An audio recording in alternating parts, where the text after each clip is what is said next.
sige, okay. In case you have further questions, just message me. I can't promise to reply immediately, but I'll transfer you to the executive assistant so that siya na lang book sa schedule. Okay? Normally, I forget. Ganina, nakasabaan ko. Kaya na ko zonta na GMM. Kaya kalimot ko. Kaya nag-site ko, like, thank you. Okay, go. Epic. Yes. Inyo ka naman ah. Very stress. Sige, go. Okay, go. So, our title, Miss, for our thesis May I borrow? is Ampolso, a synergy of sports and culture in a smart and resilient sports complex, Phase 2 in Barangay Watan, Ormoc City. Okay. So, as based from the title, it's a sports complex development which is Ormoc based. And a little background of Ormoc City, it is a city known for its sports culture, especially in Region 8. So, and although... Ito ang anak nila Richard. Yes, miss.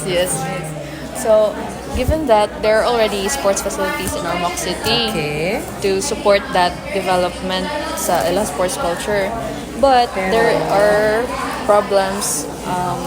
There are also problems not just in Ormoc but also sa whole region as well. So, starting from Ormoc is the dispersed na arrangement of sports facilities. So that's Okay. also the main problem, and not just in Ormoc but right now sa Ivraa, which is Sivraa, equivalent sa Sivraa dire, is if dili sa Ormoc hold, we cannot hold the Ivraa sa Ormoc all the time man miss. So right now ila problem is like wala sila unified Clustered na ang ilang events.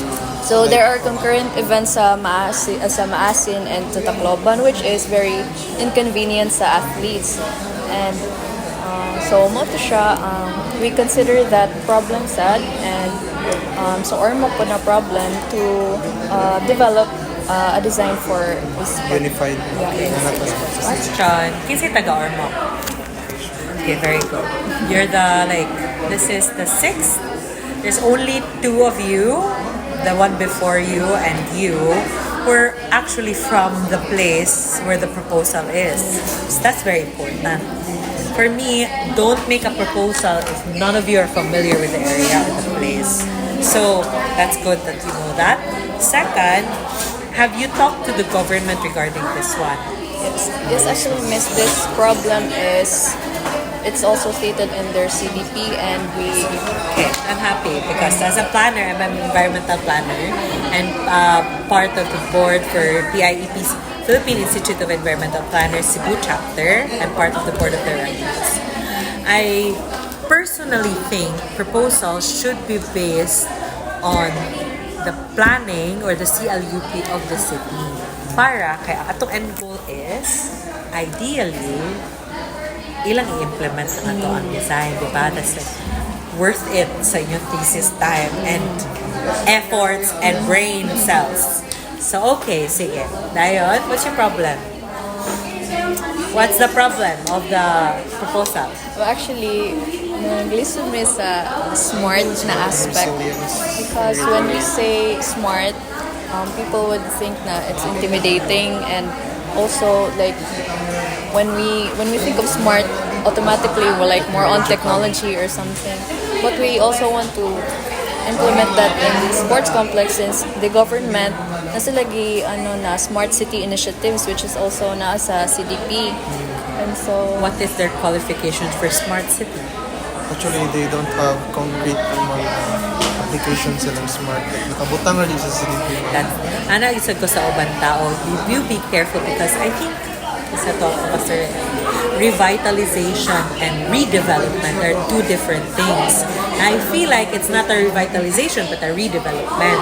So, dira pala ma-technical ta sa ato bitang proposal name because people assume immediately based on your proposal. For me, personally, when you say smart, it means less gasto for me. It's not gonna be oh, very technologically advanced, etc. Para nako is, smart siya kay tungod, nindot kayo akong system, barato na noon siya instead na mahal siya. Mo na akong answer to smart.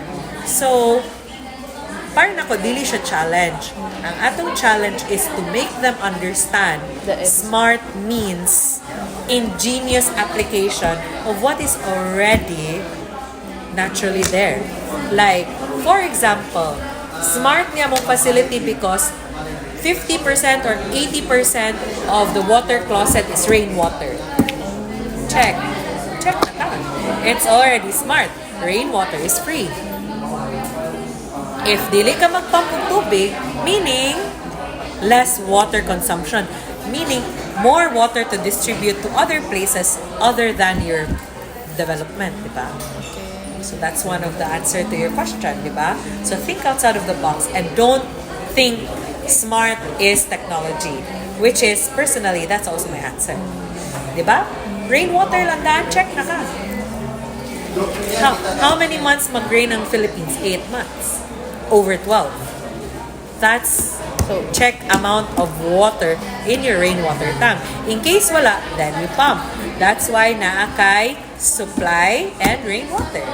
Kung walay suday mo rainwater tank, supply lang sa ka. Kung naay sulod, then nga na mag-supply mo ka. Diba? It's sports facility. Okay, you have a cafeteria. Himo ka vegetable garden. Everything from your ingredients are from the vegetable garden. So smart. That's also a solution, diba? Because you want your athletes to eat good food. You offer good food, diba? If 40% of your light or 80% of your light is solar panel power, isn't that smart? Smart, diba? Smart yapon. Energy consumption nimo is very minimal. You'll be considered smart structure. So that's, did I answer your question? Yes. Okay. Actually, Miss Kay, ang sad concern is how to apply the full. Oh, mona, imo introduction eh, smart. What is smart? Da da da da da da da. It's never always about technology. It's not always buy. Mona yung muhang selling point. It's not buying. Ano mo palit man kung na may tubig free, di ba? Ano mo bayad man ko kuan supply if nana ko supply daan. And you don't need potable water for your gray water exits, di ba? Okay. Next. Regarding resilience, That's the tricky part. What do you mean by resilience? Wala man ka sa typhoon belt, di ba? Unsa man mo ang resilient? Kano resilient siya? reintegrate resilience sa structure since Eastern Visayas is very prone to typhoon such as Yolanda or Odette. Muna nga among i-integrate sa resilience sa structure. How could it withstand those environmental issues? That's not your problem, ang good. Because naamang ko it's a sports facility. There are standards you cannot adjust. Diba?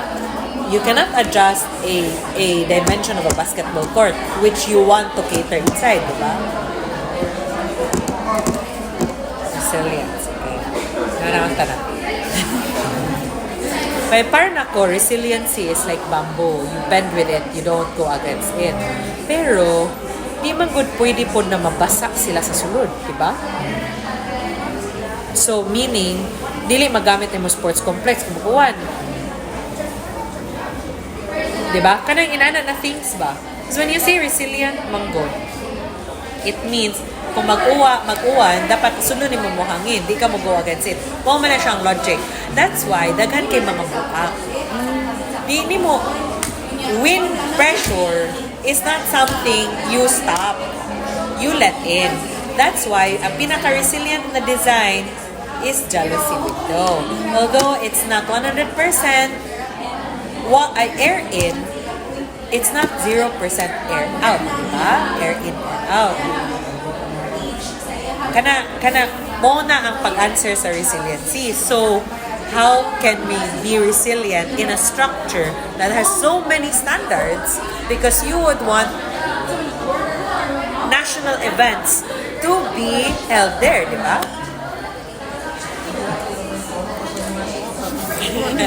So we always Don't make- say, don't, ayaw yung say na, okay, this is a motto I always tell my apprentices. I call them junior architects because for me, being able to graduate in architecture, you're already an architect.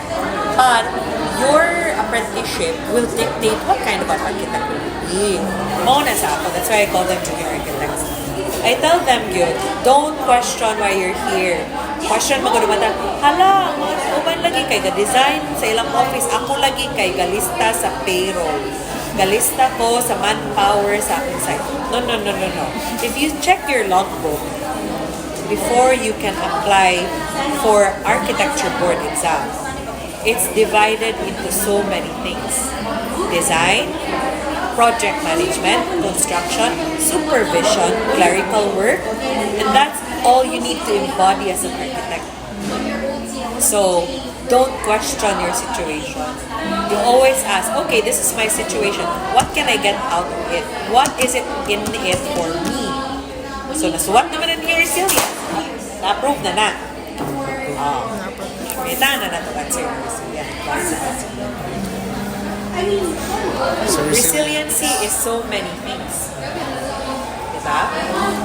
Right now, I can't answer that ha kay dili ko ka, di ba ko ka-picture out how I can apply because I've already answered SMART, diba? When it comes to resilience, making way of nature's making resilient. like instead of withstanding nature, something, Like holding the force of nature. Why not making way of it? Something like that. Or basin pwede na siya tagtamo din ko kay Bao. Kay, kana lang siya, medyo tricky lang siya ha. Like, for me lang, it's very tricky to call that resilient if it's not a socialized housing, it's not kana bitaw, pwede ikaw mo create sa standard. Kani siya, it's a national sports facility with international standards because you would want people to be trained competitively globally, di ba? So, dahil things na dili pwede na to ilisdan.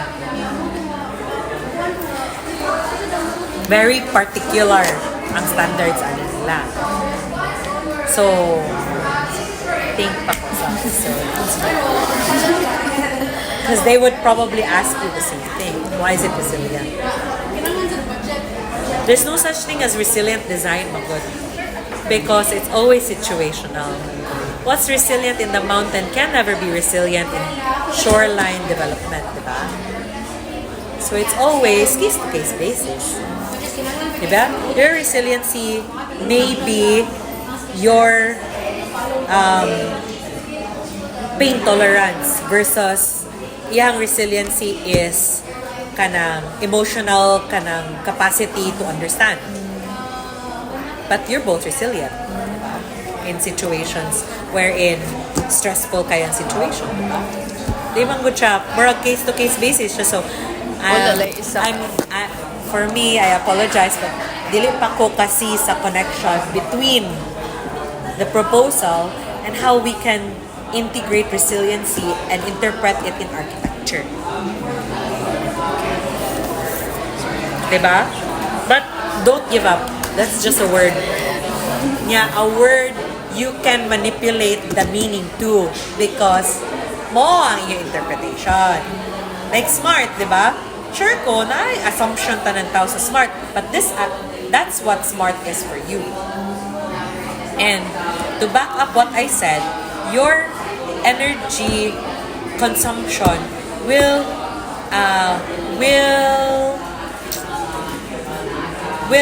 enable you to evaluate na sustainable ka. Because your low energy consumption meaning less resources consumed meaning sustainable kay mo ang development. wala na fall lagi siya under sa sustainable. So it's smart. Okay, what else? Sige, next. What's the next question? Okay, ato rami na stuck sa terms dyan sa title miss how we can Ako sa na-stop sa resilient. But it's okay. It's not God. It's not black and white. It's always you defending what you believe.